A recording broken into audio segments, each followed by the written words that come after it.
Welcome, pilots! Cosmos Cramer is heading back to the Azure Chasm in Colelie, ready to talk to Level 4 Cosmos agent Ampsin Achippon. For a complete playthrough of this site, refer to Part 12 of this series. We're going to head straight in, making a beeline for the gate to the Azure Stone. Since the next gate to the ion field is locked, we'll have to fight our way through all these serpentis. Let's make quick work of them, shall we?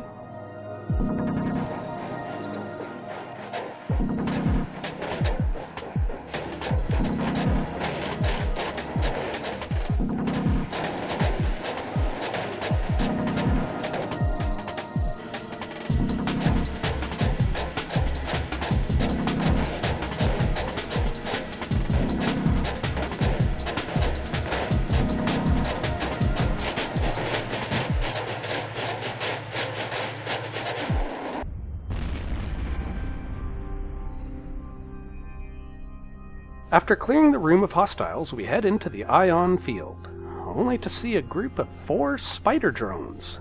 These weren't in here when we scouted the site previously. We'll let our own drones take care of these webifying nuisances.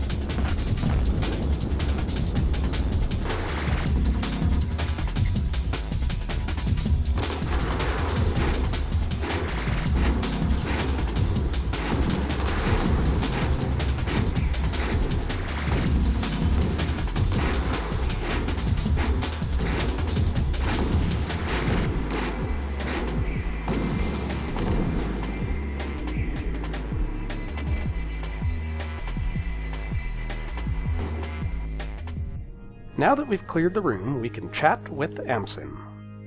Maschteri Markan. You don't know what FON stands for? Friends of Nature, of course.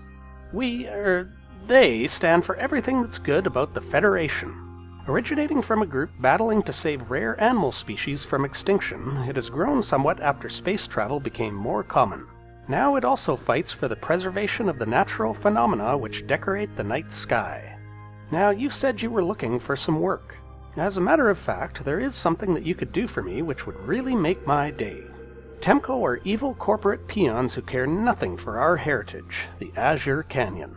They work for a no-good, money-grubbing Calderi corporation which intends to destroy our natural reserves for its own gain. It so happens that one of Temko's commanders, Maschteri Markan, had the audacity to try and blackmail us when we sabotaged one of Wiyrkomi's construction sites, where they were building a survey station. He recorded the event and threatened to release it to the scope and Federation authorities if we wouldn't give in to his demands. Find these records and bring them to me, or somehow convince him to hand them over himself, and I will reward you generously. I suggest you refrain from accepting this mission if you have no idea how hard finding Maschteri is. Otherwise, you might be in for a rude awakening. That seems like a fairly stern warning, so we're going to be cautious and hold off on accepting the mission for now. Let's take a look back at all the notes we've gathered that might be related to the Temko.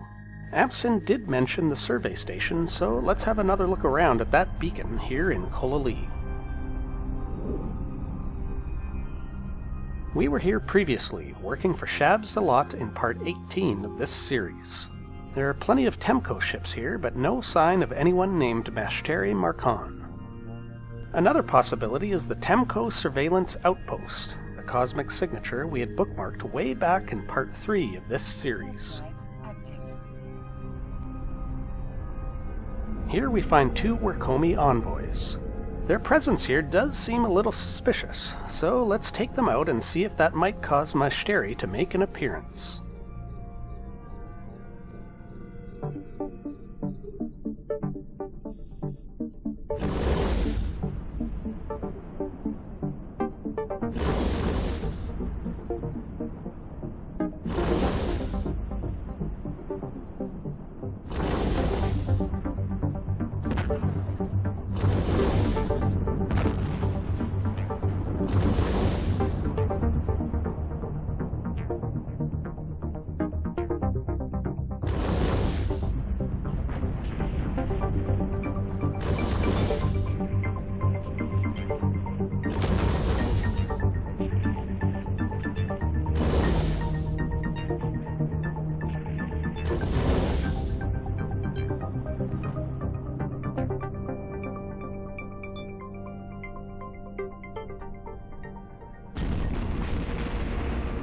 no sign of Maschteri.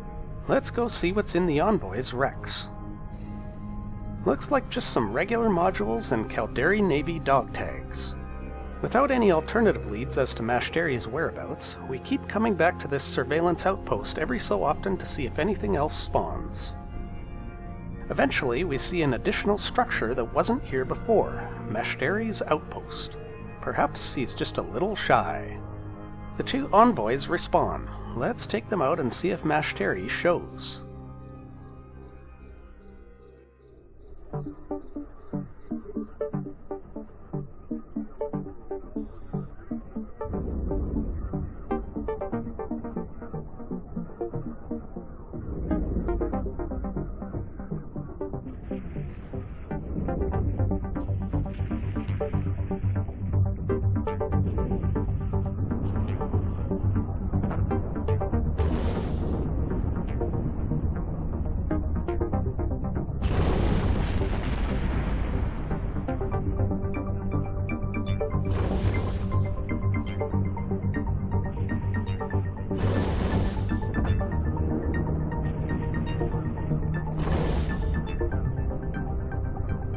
Again, no sign of Maschteri, but this does seem like the place.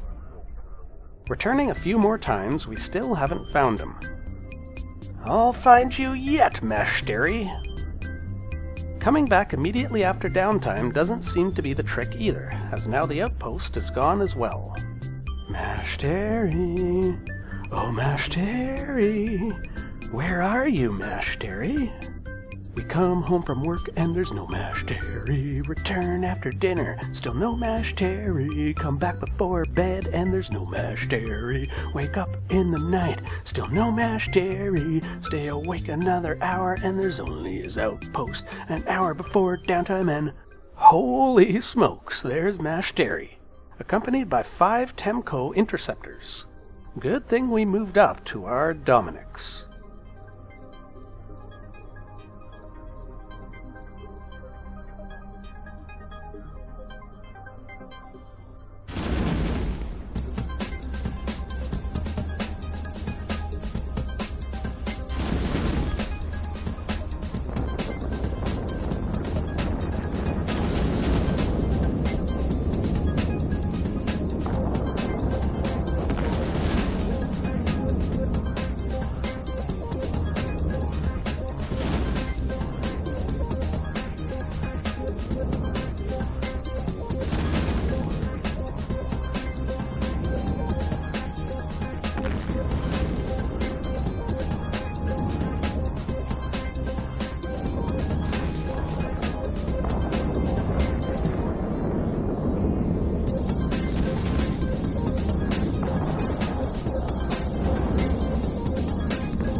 With Maschteri down, we focus on the webifying interceptors as we move towards his wreck.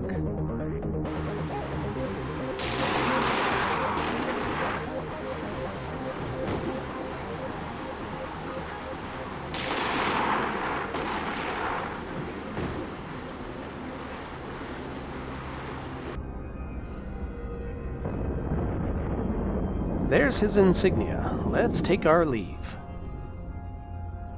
We return to the Azure Chasm, making our way through all the hostiles to return to Ampsin Achippon. Sorry, Ampsin, I couldn't find the records, but here's his Insignia.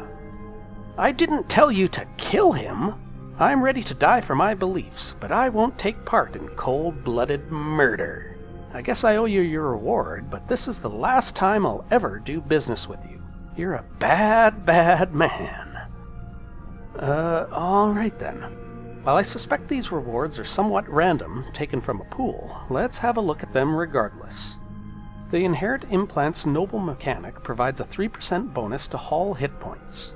And using the Compare tool, we see that the Federation Navy Large Armor Repair has similar repair stats as the Tech 2 version, but with lower CPU and power grid requirements. It also seems to sell for a good amount of ISK on the market. Taking a look at our standings, we see a substantial gain from 6.26 to 6.59. In the next video, we'll head to Jolia, where a trio of agents on the Ogne's Gate await. Thank you for watching my Gallente Cosmos mission guide. If you enjoy my content, please let me know in the comments or by subscribing to my channel. The more I'm aware that people are watching, the more likely I'll be to make time to continue producing content.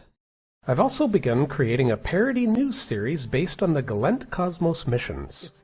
It's called the El Ginto Fake News Network. The first episode is loosely based on the events from the first Gallente mission chain from Part 4 of this series, titled Activist Fuel.